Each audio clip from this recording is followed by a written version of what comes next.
Executive producer Timothy Rafferty, whose own struggles with mental illness inspired the film, is a Lake Charles native who now lives in Los Angeles, where he is pursuing his dreams of filmmaking and stand-up comedy. In 2009, he was living a carefree and reckless lifestyle, unknowingly self-medicating with lots of drugs and alcohol. That spring, he was hospitalized for the first time and diagnosed with bipolar type 1. Over the next 5 years, he would be hospitalized 3 more times. After his last hospital visit, Tim accepted his illness and would require lifelong maintenance, and he began to properly manage it. He attributes his success to his mother and brother, noting, "The sad truth is that most people don't have the support system that I do, which makes it easy to get caught up in the cycle of mental illness." He says, "I am very lucky to have escaped mine, but I am also very aware that on any given day, I might need to ask for help again." Ladies and gentlemen, please help me welcome Mr. Timothy Rafferty. That was really good. You made me choke up. Thank you. Yes. That was really good. That made me choke up. Okay.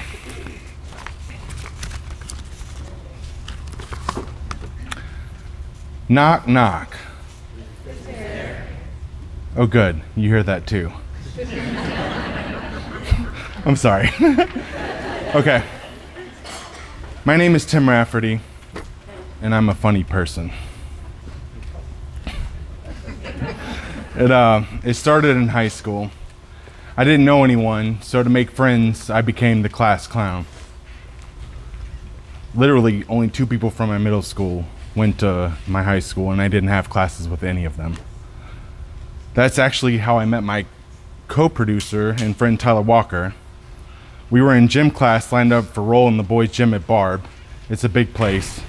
So there's like 4 rows of boys lined up in alphabetical order on each row, and with a coach checking roll. And there in the center of the gym was a folding table, and just standing there inexplicably. It had never been there before. Why was it there now? Naturally, our attention was drawn to it. I don't remember who suggested it. Thank you. I don't remember who suggested it, but it was determined that I should jump over it. So I took off, huffing and puffing, and I jumped. And in midair, I decided, I don't want to do this anymore. So I landed directly on top of the table, and we both came crashing down to earth in one fantastically loud noise. All 4 coaches, I hope they're not here. I just thought about that. That'd be cool if they were. So all 4 coaches immediately rushed me, screaming, and I had to spend the rest of the hour sitting under the stairs behind a basketball cart in a little makeshift prison. But that was me, willing to risk life and limb to make people laugh.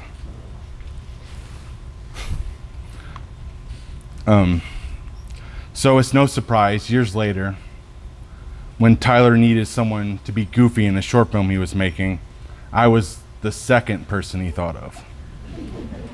The guy he had lined up, I'm not gonna throw him under the bus right now, but he didn't show up that morning, and go figure I was available.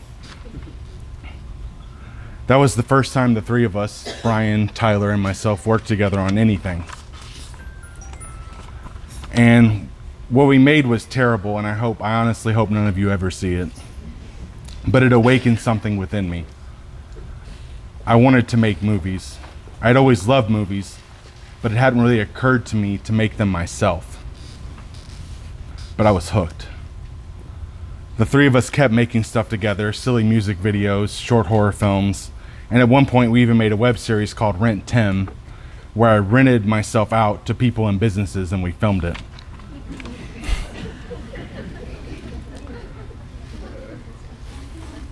I think we're gonna play the video, one of the videos, if it works.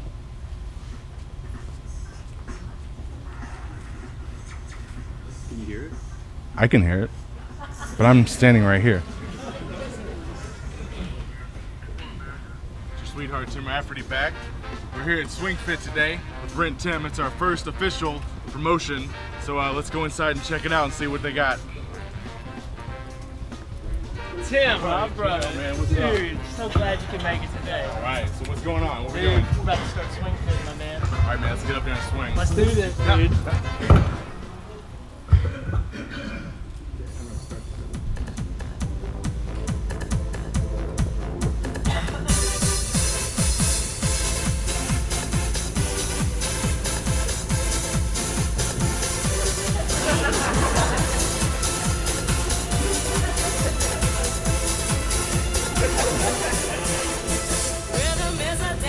It's a social companion. People feel it everywhere. Lift your hands and voices, free your mind and join us. You can feel it in the air. Oh, it's a passion. Oh, you can feel it, yeah. It's a passion. Oh, rhythm is a dancer. It's a social companion. It's all about the headband, you know? You gotta have it. If you don't have the headband, you're not gonna be able to finish. Yeah. Yeah, it's keeping the blood away from where I can think and decide, no, Tim, quit. But no, health. You gotta be healthy. Swing fit. Rhythm is a dancer. Rhythm. You can feel it, people feel it. Rhythm is a dancer. Rhythm is a dancer.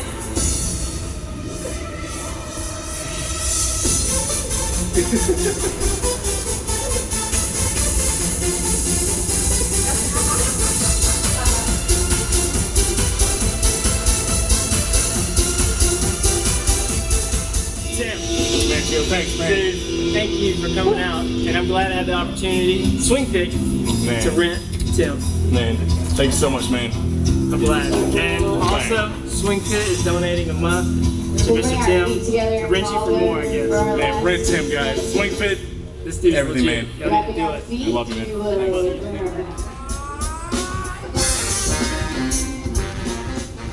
Did I mention Brent, Tim?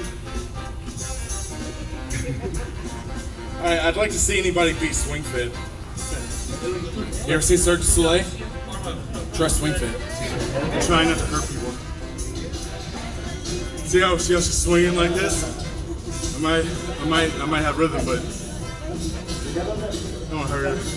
This has nothing to do with me being exhausted from not working out. Peter Pan ain't got shit on Swing Fit. I want to throw up.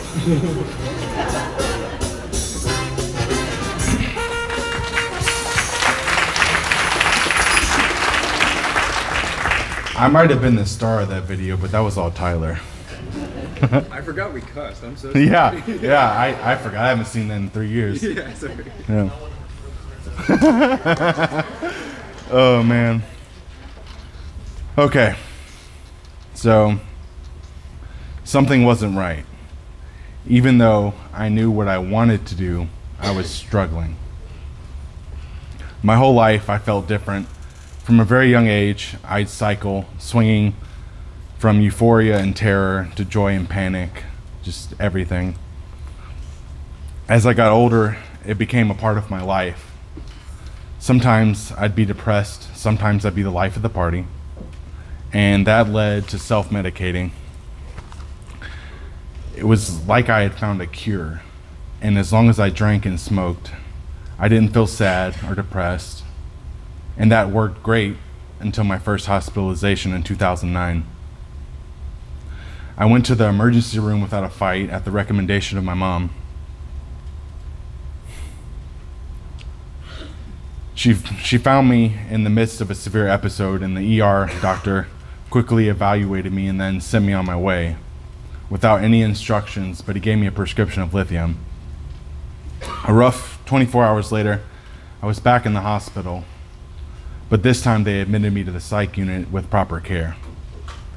It was there that I learned what led to my psychotic break, and that was bipolar type 1 disorder.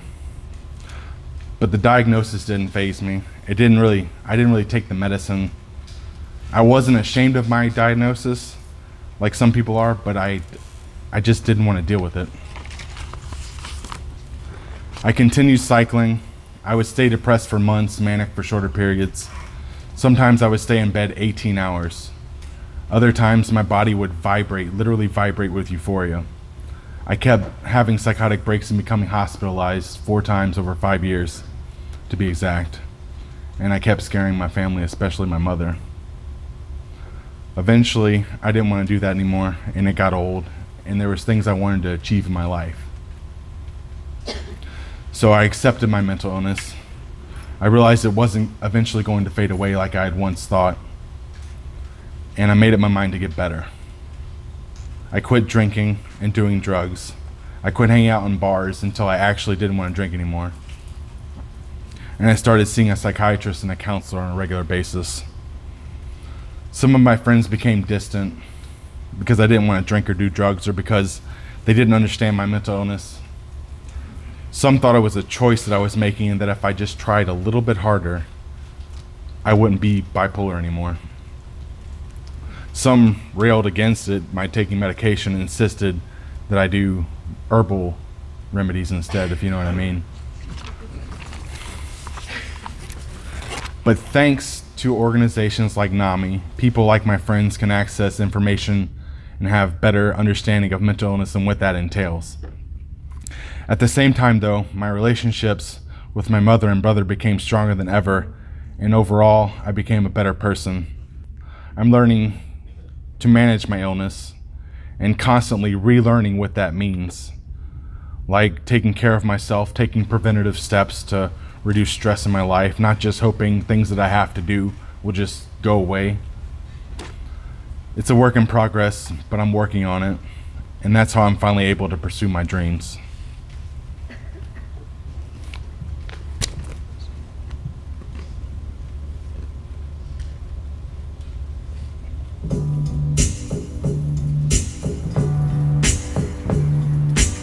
Hello, America. It's your sweetheart, Jim Rafferty. Last year, I moved to Los Angeles, California, Hollywood, to pursue my lifelong dream of making movies. Look, see, there's Universal Studios over there. After a year's worth of hard work, I'm proud to announce my first project, Jacob's Brother. It's about an aspiring comedian struggling with bipolar disorder. It's loosely based on my experiences. My buddy Brian Borg helped me write it. Brian's also the director. We'll be shooting this winter in my hometown of Lake Charles, Louisiana. And we're gonna need all the help we can get, Chef. In the coming weeks, we'll be making posts with how you can get involved. We'll be calling for like cast and crew, stuff like that. In the meantime, help us out by just spreading the word. Like and share our page. Tell your friends and family to do the same. Tell your mom, tell your dad, tell your nanny, tell your uncle, tell your aunt. Tell your pets. Get your pet's Facebook page to like our Facebook page. Tell your aerobics teacher. Tell your gym teacher. Do it. And from the bottom of my heart, thank you, and I love you.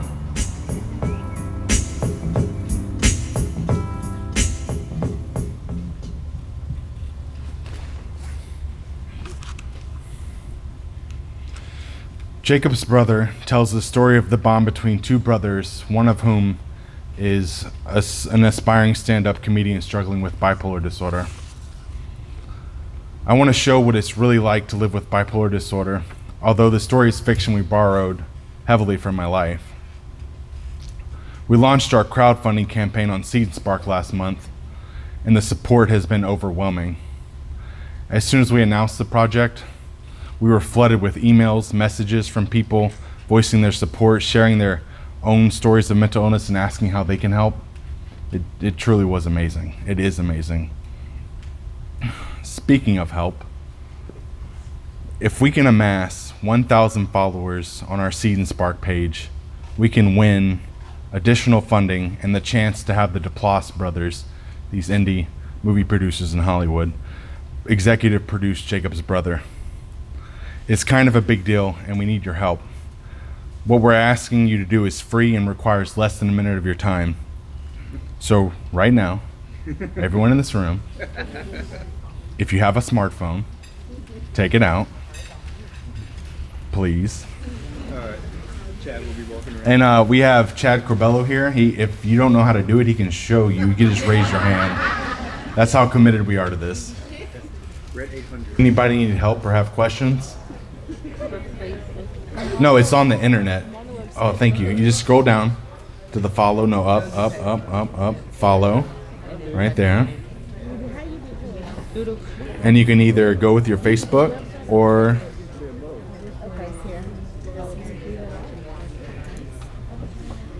and it'll send it to that email, whatever one that is linked to your account.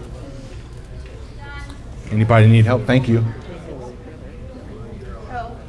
Help? I'm coming.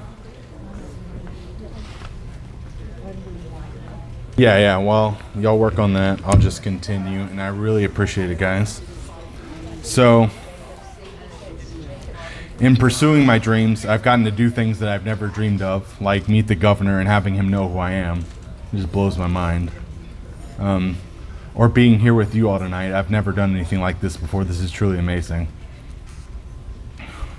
So Lolita and Cassandra and Tammy and everyone at NAMI, thank you. The work you do here is important. And thank you for your support. Thank you for allowing me to get up here and share my story, guys. Thank you. I love you all.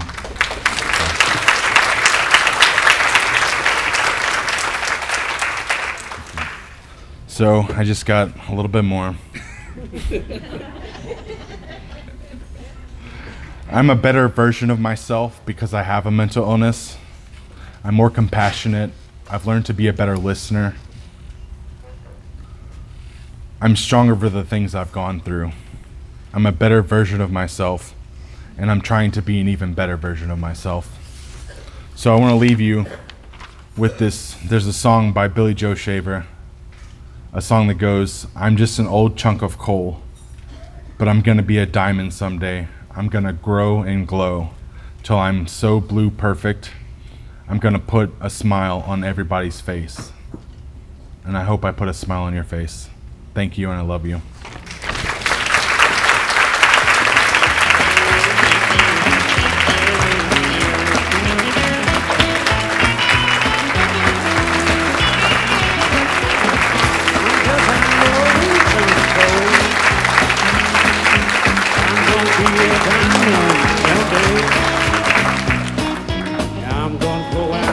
Mr. Rafferty, what else can we say?